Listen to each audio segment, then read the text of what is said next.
तो ये हमारे पास नंबर बेस्ड क्वेश्चन होते हैं। जनरली हमारे पास तीन ही टाइप के क्वेश्चन आते हैं। एक तो नॉलेज बेस पे जो जिसको वर्ड बेस पे कह सकते हैं, और एक हमारे पास आता है लेटर बेस पे जो हमारे पास अल्फाबेट के 26 लेटर उन पर, और तीसरा हमारे पास आता है नंबर बेस पे, है ना, हमारे पास जितने भी नंबर उनसे रिलेटेड क्वेश्चन।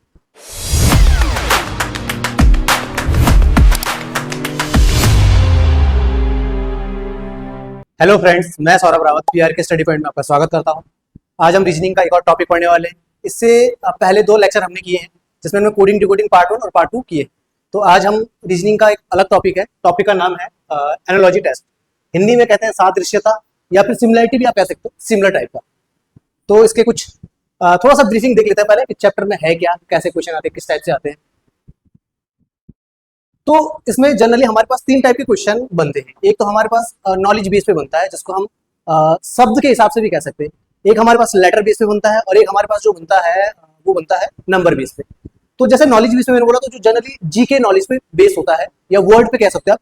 तो जैसे उसमें क्या क्या चीजें आती हैं, जैसे हमारे पास आ जाएंगे देश और राजधानी, यानी कोई कंट्री है उसकी कैपिटल, या फिर देश और उसकी मुद्रा, कंट्री और उसकी करेंसी। तो क्वेश्चन किस टाइप से आ सकते हैं, जैसे अगर मैं बोलूं, जैसे बोल दे कि इंडिया और एक डॉट लगा दे और बोले दिल्ली में, है ना, और यहां पर वो अगला हमें पूछ दे यूएसए और क्वेश्चन मार्क।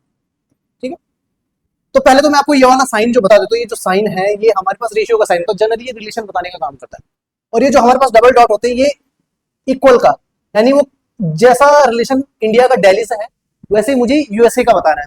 तो मैं यहाँ पे यूएसए की कैपिटल लिख दूंगा। तो क्या होती है यूएसए की कैपिटल? Washington DC. ठीक है, तो जैसे इंडिया का रिलेशन दिल्ली से है वैसे ही यूएसए का रिलेशन पूछा है। तो इंडिया का रिलेशन दिल्ली से, मतलब इंडिया की कैपिटल दिल्ली है, तो यूएसए की कैपिटल हमें बतानी है, तो वो क्या है? Washington DC. तो ये नॉलेज बेस पे क्वेश्चन आते हैं जिसमें आपके पास कंट्री कैपिटल, या फिर कंट्री करेंसी, स्टेट आ जाएंगी, उनकी कैपिटल आ जाएगी, स्टेट उनके चीफ मिनिस्टर, गवर्नर, है ना। तो ऐसे बहुत सारे नॉलेज बेस्ड क्वेश्चन बनते हैं। तो जैसे यहाँ पे राज्य और राजधानी दे रखी है, तो कोई राज्य है उसकी राजधानी, या फिर कोई यंत्र है और वो किसका काम करता है, यानी क्या चीज वो मापता है ना। तो ऐसे क्वेश्चन हमारे जनरली नॉलेज बेस पे होते हैं जो हमें पता होनी चाहिए। अब जो सेकंड टाइप आता है हमारे पास, वो लेटर बेस पे आता है। इससे पहले हमने कोडिंग डिकोडिंग पढ़ा था, तो वहां पे हमने देखा था कि हमारे पास 26 अल्फाबेट थे, है ना। तो हमने उसको दो पार्ट में डिवाइड किया था, A to M और N to Z। तो इसी पर क्वेश्चन बनते हैं हमारे पास। अब जैसे हमारे पास एग्जांपल दिया हुआ है, ए का रिलेशन ए जेड और बी वाई बोला हुआ है ना। तो यहाँ पर ये वाला साइन, यानी इसका मतलब बराबर है। तो क्वेश्चन में पूछा गया जैसा रिलेशन इसका इसके साथ है वैसा ही इसका इसके साथ है, यानी ए का अपोजिट जेड है, बी वाई है, और ए और बी कॉन्जिक्यूटिव है, जेड और वाई भी कॉन्जिक्यूटिव है, यानी लगातार आ रहे हैं। ठीक है, तो वैसे ही एफ यू दिया हुआ है, तो एफ का अपोजिट यू आता है, और एफ के बाद जी आता है, जी का अपोजिट टी आता है। दोनों ये भी क्रमागत है, कॉन्जिक्यूटिव। ठीक है, या फिर लेटर में जैसे लेटर के नंबर होते हैं, जैसे ई है भाई, ई का नंबर 5 है, 5 + 1 6 हो सकता है। वैसे ही एच है भाई, एच का नंबर क्या आता है? 8 आता है, 8 + 1 9। तो लेटर में हमारे पास जनरली इस टाइप के क्वेश्चन बनते हैं। इसके बाद जो हमारे पास थर्ड टाइप आता है, तो थर्ड टाइप हमारे पास नंबर बेस पे होते हैं। हमारे पास जो नंबर है 1 2 जितने भी 100 10 9, तो इस पे क्वेश्चन बेस बनते हैं। तो अब जैसे इसने 10 को बोला है कि 10 का जो रिलेशन है 101 के साथ है। अब अगर मैं 10 का रिलेशन देखूं, तो इसने 10 का स्क्वायर किया +1, तो ये बराबर 101 आया है। तो वैसे इसने 12 को 145 लिखा हुआ है, तो यानी 12 का स्क्वायर तो कितना होता है? 144 होता है, और +1 जोड़ूंगा तो 145। ठीक है, नंबर बेस पे। या फिर वो 9 × 4 = 36, यहाँ पर 9 का 36, तो 15 का 15 × 4 60। तो ये हमारे पास नंबर बेस्ड क्वेश्चन होते हैं। जनरली हमारे पास तीन ही टाइप के क्वेश्चन आते हैं। एक तो नॉलेज बेस पे, जो जिसको वर्ड बेस पे कह सकते हैं, और एक हमारे पास आता है लेटर बेस पे, जो हमारे पास अल्फाबेट के 26 लेटर उन पर, और तीसरा हमारे पास आता है नंबर बेस पे, है ना, हमारे पास जितने भी नंबर उनसे रिलेटेड क्वेश्चन। तो चलो क्वेश्चन से स्टार्ट करते हैं, देखते हैं क्या क्या क्वेश्चन हमारे पास है और कैसे कैसे हैं। तो हमारे पास पहला जो क्वेश्चन है, तो पहला क्वेश्चन हमारे पास दिया है इसने, तो क्वेश्चन दिया है कंट्रोल में। उसने बोला कंट्रोल को ऐसे लिखा जाता है, मिस्टेक को ऐसा लिखा जाता है, तो मुझे जनरल को लिखना है। तो पहले मैं देख लेता हूं कंट्रोल को उसने लिखा है तो कैसे लिखा है। CONTROL, है ना, इसको इसने लिखा है NOCTRLO। तो इसने क्या किया हुआ है कि शुरुआत के जो 3 लेटर इनको तो क्रॉसिंग करी हुई, बीच के 2 लेटर हैं इनको इसने सेम रखा हुआ है, और लास्ट के 2 लेटर हैं इनको इसने क्रॉसिंग की हुई। अगला अगर मैं देखूं मिस्टेक हो तो मिस्टेक में भी, तो मिस्टेक को इसने लिखा है SIMPAEK, तो मिस्टेक वर्ड है। तो इसको भी अगर मैं देखूं तो शुरुआत के 3 वर्ड इसने क्रॉसिंग करे हुए, बीच के 2 को सेम रखा हुआ है और लास्ट के 2 को क्रॉसिंग की हुई। तो इसी टाइप से मुझे जो एक वर्ड दिया गया है, वर्ड है जर्नल है JURNAL, ठीक है। तो इसमें भी मैं शुरू के 3 लेटर, बीच के 2 लेटर और लास्ट के 2 लेटर को देखूंगा।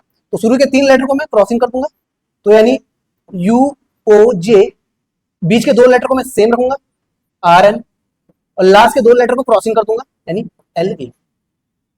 तो इस क्वेश्चन का जो मेरे पास आंसर बनेगा वो बनेगा UOJRNLA, तो UOJRNLA, ऑप्शन ए हमारा आंसर होगा। तो सिंपल सा क्वेश्चन था, ऐसे हमने कोडिंग डिकोडिंग में भी देखा था, क्रॉसिंग वाली जो मेथड उसने लगाई थी वही है सेम यहाँ पर भी, ठीक है। तो नेक्स्ट क्वेश्चन देखते हैं। अगला क्वेश्चन जो हमारे पास है नंबर बेस किया हुआ है इसने। तो अगर मैं नंबर में देखूं तो हमारे पास 2 पेयर बनाए इसने, तो एक पेयर है 11, 13 और 143, और अगला जो पेयर है वो है 17, 11 और 187। तो मुझे इसके सिमिलर ही देखना है, ठीक है। तो इस वाले क्वेश्चन में अगर मैं देखूं 11 इंटू मैं 13 करूं तो मेरे पास 143 आता है, यानी फर्स्ट और सेकंड नंबर को मल्टीप्लाई करके थर्ड नंबर आ रहा है। दूसरा वाला अगर पेयर देखूं मैं तो 17 इंटू 11 इज इक्वल टू 187, तो यहाँ पर भी सेम ही लगा है, 17 और 11 को मल्टीप्लाई करके 187 आया है। अब मुझे ऑप्शन में ऐसा देखना है कि फर्स्ट और सेकंड को मल्टीप्लाई करके मेरा थर्ड नंबर आ जाए।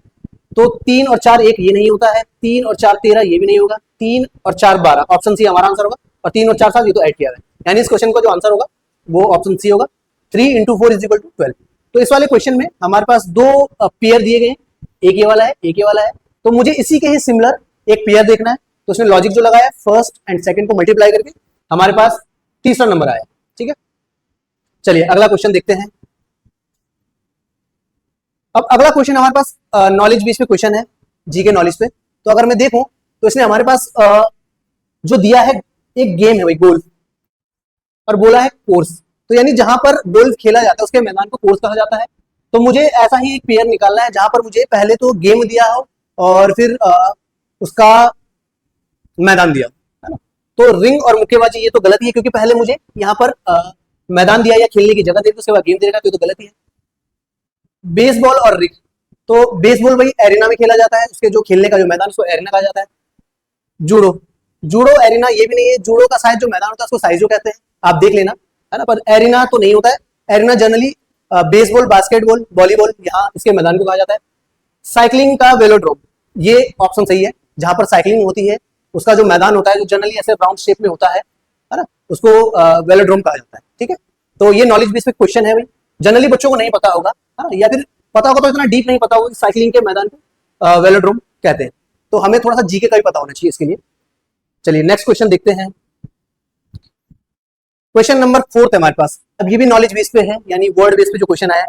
तो यहाँ पे एक कंट्री है लीबिया और उसकी कैपिटल दे रखी है त्रिपोली, ठीक है। तो एक देश है, उसकी कंट्री कैपिटल दे रखा है।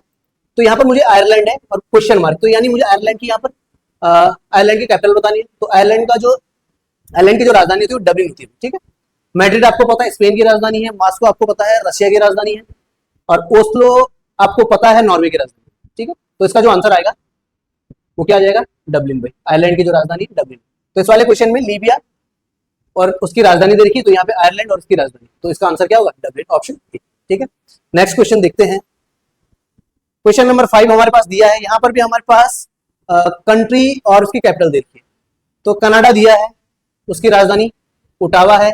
तो क्यूबा उसकी राजधानी मुझे बतानी है। तो मैड्रिड भाई स्पेन की राजधानी होती है, बर्न आपकी है भाई स्विट्जरलैंड की राजधानी, हवाना, तो क्यूबा की राजधानी हवाना है, ठीक है। और ओस्लो भाई आपको पता है नॉर्वे की राजधानी, तो इसका जो आंसर होगा ऑप्शन सी होगा, हवाना। तो क्यूबा की राजधानी क्या है, हवाना, ठीक है। तो चलिए अगला क्वेश्चन देखते हैं, क्वेश्चन नंबर 6। तो अगले क्वेश्चन में हमारे पास नंबर का दिया हुआ है, तो यहां पर 11 का रिलेशन 81 से है,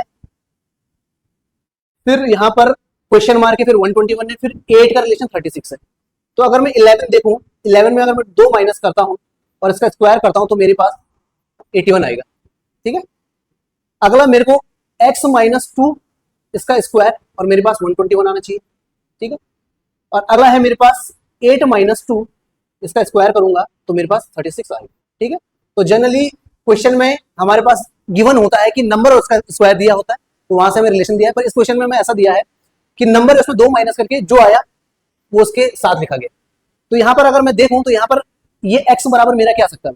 ठीक है, तो अगर मैं यहाँ पे ऑप्शन देखूं तो ऑप्शन मेरे पास 13 है, 13 से मैं 2 माइनस करूंगा तो मेरे पास 11 आएगा और 11 का स्क्वायर होता है 120, यानी मेरा आंसर क्या होगा 13, ऑप्शन डी। ठीक है, तो ये नंबर बेस्ड क्वेश्चन है जहां पर इसने क्या किया है कि एक नंबर उसमें से 2 माइनस करके उसका स्क्वायर निकाला। ठीक है, चलिए अगला क्वेश्चन देखते हैं, क्वेश्चन नंबर 7 आएगा। तो क्वेश्चन नंबर 7 पे हमें दिया है वर्ड बेस पे, तो यहां पर इसने वाराणसी और गंगा, तो यानी एक शहर है और शहर के पास बहने वाली एक नदी पूछी है अभी। ठीक है, तो वाराणसी के पास में गंगा बहती है ना, वाराणसी में लग के, तो यानी मथुरा में, तो मथुरा में कौन सी नदी बहती है अगर आपको पता हो तो आप कर सकते हो। तो मथुरा में कौन सी नदी बहती है, यमुना नदी बहती है। तो यमुना नदी के किनारे हमारे पास कौन सा शहर है, मथुरा शहर, जैसे गंगा नदी के किनारे वाराणसी है। ठीक है, तो ये भी नॉलेज बेस्ड क्वेश्चन है। अगला क्वेश्चन देखते हैं, नेक्स्ट क्वेश्चन जो हमारे पास नंबर 8 है, ये भी अच्छा क्वेश्चन है। तो यहां पर देखो ये क्वेश्चन इसने बोला है कि वृत्त का संबंध जिस प्रकार चाप से है ना, तो उसी प्रकार मुझे पौधे का संबंध बताना है किससे होगा। ठीक है, तो भाई वृत्त यानी सर्कल और चाप यानी आर्क भाई, है ना, तो आपको पता होगा एक सर्कल है भाई और इसमें एक आर्क है यानी एक चाप है। ठीक है, तो ऐसे, तो ये सर्कल का एक हिस्सा होता है, यानी वृत्त का एक पार्ट है चाप, तो उसी प्रकार मुझे पौधे का पार्ट बताना है तो क्या होगा भाई। तो अगर मैं ऑप्शन में देखूं तो यानी पौधा, तो उसका पार्ट क्या होगा भाई, तना, तो यानी ऑप्शन डी हमारा आंसर होगा। ठीक है, तो चाप जो है वो वृत्त का हिस्सा है, उसी प्रकार तना क्या पौधे का हिस्सा है, तो ऑप्शन डी हमारा आंसर। ठीक है, देखते हैं अगला क्वेश्चन, क्वेश्चन नंबर 9। तो क्वेश्चन नंबर 9 है, ये भी अच्छा क्वेश्चन है। तो इस क्वेश्चन में हंस का रिलेशन सिग्नेट से, अब बहुत से बच्चों को पता ही नहीं होगा सिग्नेट है क्या, कोई चीज है, कोई वस्तु है, कोई स्थान है या है क्या। तो अगर किसी को पता होगा तो अच्छी बात है भाई, नहीं तो मैं बता देता हूँ। तो जो सिग्नेट है इसका, ये जो है ये हंस का जो बच्चा होता है ना, यानी उसका जो बच्चा होता है, बेबी होता है, उसको सिग्नेट कहते हैं। ठीक है, तो इसी प्रकार जो कुत्ता यानी डॉग होता है उसके बच्चे को क्या कहते हैं, तो उसके बच्चे को क्या कहते हैं, पप्पी। ठीक है, तो ये भी अच्छा क्वेश्चन था, जनरली बच्चों को नहीं पता होता है कि किसी कोई पक्षी है या कोई जानवर उसके बच्चे को क्या कहते हैं, तो ये भी हमें पता होना चाहिए। ठीक है, तो क्वेश्चन नंबर 10 जो हमारे पास दिया है, ये भी नंबर बेस्ड क्वेश्चन है। तो अगर मैं देखूं तो मेरे पास है 35 और 35 का रिलेशन 21 से दिया है। फिर यहां पर अगला मेरे पास क्वेश्चन मार्क है तो मैंने मान लिया x, तो 36। ठीक है, और फिर मेरे पास जो अगला दिया है वो दिया है 40 और 24। ठीक है, तो अगर मैं इस क्वेश्चन को देखो नंबर बेस पे है तो देखूं 7 इंटू 5 और 7 इंटू 3, यानी ये 7 का मल्टीपल है, दोनों 7 का मल्टीपल है, तो ये 7 इंटू 5 है, 7 इंटू 3 है, यानी 5 और 3 का मल्टीप्लाई किया गया 7 से। यहां पर देखूं मैं, और अगला वाला देखूं मैं तो 8 इंटू 5 और 8 इंटू 3, तो मुझे ऐसा नंबर चाहिए जो 5 और 3 दोनों से मल्टीप्लाई हो। ठीक है, तो अगर मैं यहाँ पे 36 को देखूं तो 36 को अगर मैं 3 से देखूं तो 12 इंटू 3, तो यहाँ पर 12 इंटू 5 होगा, यानी 12 इंटू 5 कितना होता है 60, तो ऑप्शन डी हमारा आंसर होगा। ठीक है, तो इस वाले क्वेश्चन में इसने मल्टीपल निकाले हैं, तो 7 इंटू 5 35 होता है, 7 इंटू 3 21 होता है। ऐसे रिलेशन इसने दिया हमें क्वेश्चन मार्क और 36, और फिर अगला दिया है 40 यानी 8 इंटू 5 और 8 इंटू 3, तो मुझे ये x की वैल्यू चाहिए जो क्वेश्चन मार्क है, तो यहाँ पे 36 है, 36 से मुझे हिंट मिला 12 इंटू 3, यानी मुझे 3 और 5 के दोनों मल्टीपल चाहिए, तो एक 5 से मल्टीप्लाई होगा और एक 3 से मल्टीप्लाई होगा, तो 3 से मल्टीप्लाई करके मेरा कितना आया 36 आया और 5 से मल्टीप्लाई करके मेरा 60 आया। तो आज हमने एनालॉजी के 10 क्वेश्चन किए हैं, जिसमें हमने मिक्स क्वेश्चन किए तीनों टाइप के, यानी नंबर बेस भी, लेटर बेस भी और वर्ड बेस भी, जो नॉलेज बेस पे होता है। ठीक है, तो आई होप आपको समझ में आया होगा। अगर आपको कोई भी डाउट होता है तो आप कमेंट बॉक्स में अपने डाउट लिख सकते हैं। ऐसी ही और इंपॉर्टेंट वीडियो को देखने के लिए आप हमारे चैनल को लाइक कर सकते हैं, शेयर कर सकते हो, सब्सक्राइब कर सकते हो। धन्यवाद।